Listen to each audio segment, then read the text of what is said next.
Hey guys, आज है spoken English course का क्लास 10। आज कौन सी क्लास है? आज है क्लास 10। तो क्या होने वाली है आज की क्लास? आज की क्लास होने वाली है बहुत ज़बरदस्त। आज हम पढ़ने वाले हैं daily life sentences. Previous videos में ऑलरेडी 9 क्लासेस अपलोड हो चुकी है हमारे चैनल पर, आप चेकआउट कर सकते हो। I will link them in description box, तो आप वहाँ से चेकआउट कर सकते हो। अगर आपने ये कोर्स ज्वाइन नहीं किया है अभी तक तो मैं आपको बता देती हूँ, ये कोर्स जो है ये 10 डेज का स्पोकन इंग्लिश कोर्स है which is very beneficial to speak English fluently and confidently. If you want to speak English fluently and confidently, then you must join this course.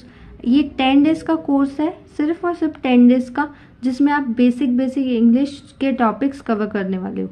और आई होप कि आपको ये course beneficial हुआ होगा।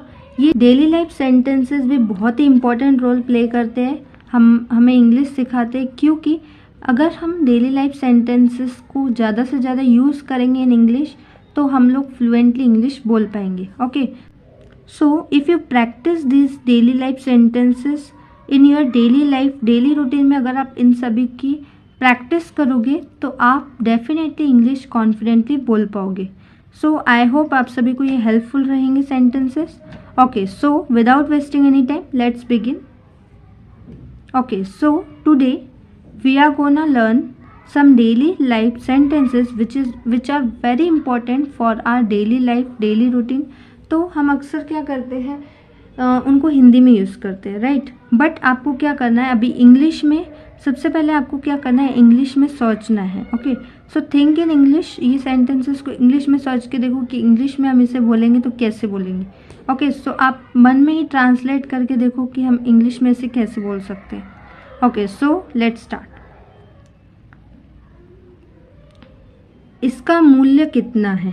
सच common daily life sentence. जब भी हम कुछ परचेस करने जाते हैं, जब भी हम कुछ खरीदने जाते हैं तो हम पूछते हैं ना कि इसका प्राइस क्या है, इसका मूल्य क्या है। ओके, सो मूल्य को इंग्लिश में प्राइस कहते हैं। तो हम लोग पूछते हैं ना कि क्या प्राइस है इसका। तो अभी आप लोग इंग्लिश में पूछोगे how much does it cost. How much does it cost. Cost का मतलब होता है मूल्य, ठीक है। तो अभी आप लोग क्या पूछोगे, how much does it cost. Okay, so how much ये हम यूज करते हैं कितना है ये पूछने के लिए। Okay, so how much does it cost यानी इसका प्राइस क्या है। तो अभी जब भी आप कुछ खरीदने जाओगे, जब भी आप कुछ परचेस करने जाओगे तो अभी आप इंग्लिश में वहाँ पे पूछोगे how much does it cost. Okay, next is क्षमा कीजिए मुझे समझा नहीं। क्षमा कीजिए मुझे समझा नहीं। हम ऑलमोस्ट ये सेंटेंस, ये फ्रेज यूज करते हैं जब हमें कुछ नहीं समझ में आता है। जैसे कि टीचर ने कुछ हमें समझाया तो हम बोलते हैं ना कि ma'am please repeat this, ma'am मुझे समझ में नहीं आया। तो आप इंग्लिश में कह सकते हो sorry I didn't understand. Sorry I didn't understand. और आपको बोलना है अगर रिपीट करने के लिए तो आप बोल सकते हो could you please repeat this. Could you please repeat this. क्या आप इसे रिपीट कर सकते हो? सॉरी मुझे समझ में नहीं आया। Sorry I didn't understand. समझने को इंग्लिश में कहते हैं understand. Okay, next is what time is it. क्या समय हुआ है। सच कॉमन सेंटेंस जो हम डेली लाइफ में हमेशा यूज करते हैं हिंदी में। क्या टाइम हुआ है, समय पूछने के लिए हम बोलते हैं ना, टाइम पूछने के लिए कि क्या टाइम हुआ है, तो इंग्लिश में उसे कहा जाता है what time is it. What time is it. It's 6 o'clock। और अगर आपसे कोई समय पूछ रहा है, टाइम पूछ रहा है, तो आप बोल सकते हो इट्स 6 o'clock। जो भी टाइम हुआ है, जैसे 6 बज रहे हैं तो आप बोलोगे इट्स 6 o'clock। 8 बज रहे हैं, it's 8 o'clock। Okay, next is मुझे नहीं पता। I don't know. I don't know, मुझे नहीं पता। बहुत बार होता है ना कि हमें पता नहीं होता है और हमसे कोई सामने वाला पर्सन पूछ रहा है तो आप सिंपली कह सकते हो I don't know. Okay, next is you keep quiet. तुम चुप रहो। तुम चुप रहो। You keep quiet. Okay, next is आपको तकलीफ हुई क्षमा करें। आपको तकलीफ हुई क्षमा करें। तो बहुत बार होता है ना, हमें लगता है कि सामने वाले पर्सन को तकलीफ हुई है हमारी वजह से, तो तब हम ये सेंटेंस यूज कर सकते हैं sorry for the inconvenience. Sorry for the inconvenience. साथ ही साथ आप प्रोनाउंसिएशन पे भी ध्यान दो कि मैं कैसे इन वर्ड्स को प्रोनाउंस कर रही हूँ। तो आपको कैसे करना है,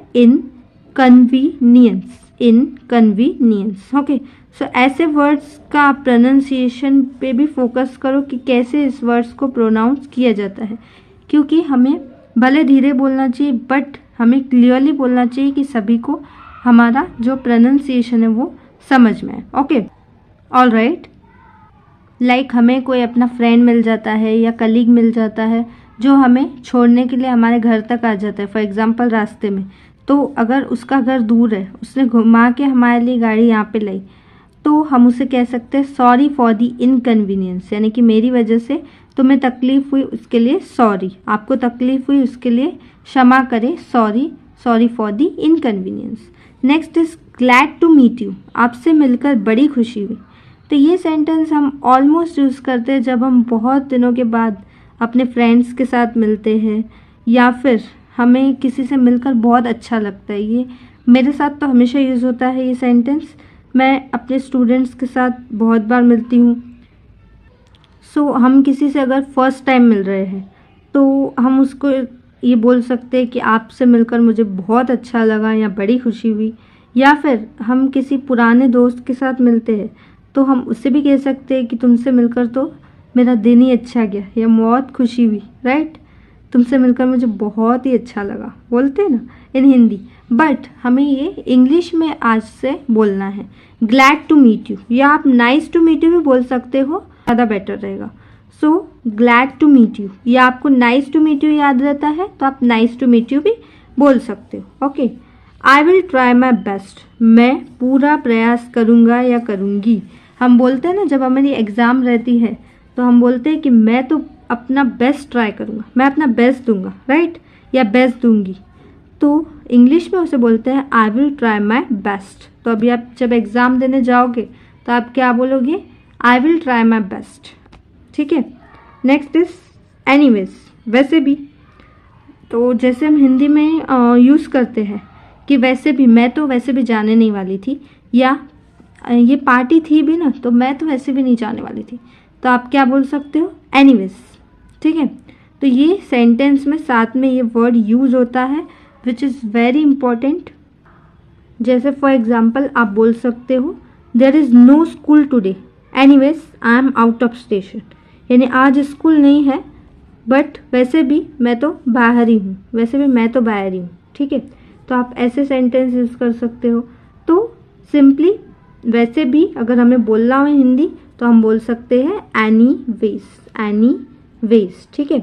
नेक्स्ट इज, जैसे कि हमें बहुत बार लेट हो जाता है, राइट, तो हमें कहीं पे पहुंचना होता है बट हमें लेट हो जाता है, तो हम लोग क्या बोलते हैं इन हिंदी, क्षमा कीजिए मुझे थोड़ी देर हो गई, क्षमा कीजिए मुझे थोड़ी देर हो गई। तो आप इंग्लिश में कह सकते हो oh sorry I have got bit late, oh sorry I have got bit late. Bit का मतलब क्या होता है, थोड़ा, थोड़ी देर, जैसे हम बोलते हैं ना इन हिंदी थोड़ी, तो इंग्लिश में कहा जाता है बिट, यानी कि थोड़ा लेट हो गया मैं। ओ जैसे कि हम हिंदी में बोलते हैं ना अरे, ठीक है, अरे मुझे सॉरी मुझे देर हो गई, राइट, हम ऐसे बोलते हैं ना। तो इंग्लिश में कहा जाता है oh sorry I have got a bit late, got यानी कि लेट हो गया, ठीक है, लेट हो गया या लेट हो गई, तो गॉट बोला जाता है, ये हो गया कि हो गए, मतलब ये टास्क कंप्लीट हो गया है। ओके, इट मीन्स ये सेंटेंस किस में है, प्रेजेंट परफेक्ट टेंस में, प्रेजेंट में है बट ये परफेक्ट टेंस में, यानी कि ये टास्क कंप्लीट हो चुका है, मैं लेट हो चुकी हूँ या मैं लेट हो चुका हूँ। Oh sorry I have got a bit late. तो यार ये सब सेंटेंसेस बहुत ही बेनिफिशियल है हमारी डेली लाइफ के लिए। तो आज से ही आप लोग ये सेंटेंसेस यूज़ करना स्टार्ट करो सो दैट आप लोग फ्लुएंटली एंड कॉन्फिडेंटली इंग्लिश में बोल पाओगे। So practice is very important, practice बहुत ही ज़रूरी है। अगर आपको कोई भी चीज़ करनी हो, जैसे कि हमें कोई डांस की परफॉर्मेंस करनी होती है, राइट, तो हम लोग क्या करते हैं, सबसे पहले उसकी प्रैक्टिस करते हैं, उसकी रिहर्सल करते हैं, राइट। तो वैसे ही इंग्लिश में भी है, जितनी ज़्यादा आप प्रैक्टिस करोगे उतना ही जल्दी आप लोग इंग्लिश में बात कर पाओगे और इससे आपकी कम्युनिकेशन स्किल्स भी बढ़ेगी, आप लोग अच्छे से कम्युनिकेट कर पाओगे, अच्छे से कॉन्वर्सेशंस कर पाओगे। सो आज के लिए इतना ही, मिलती हूँ आप सभी से नेक्स्ट वीडियो में, नेक्स्ट क्लास में। तब तक के लिए bye bye guys, see you later in next class, bye guys.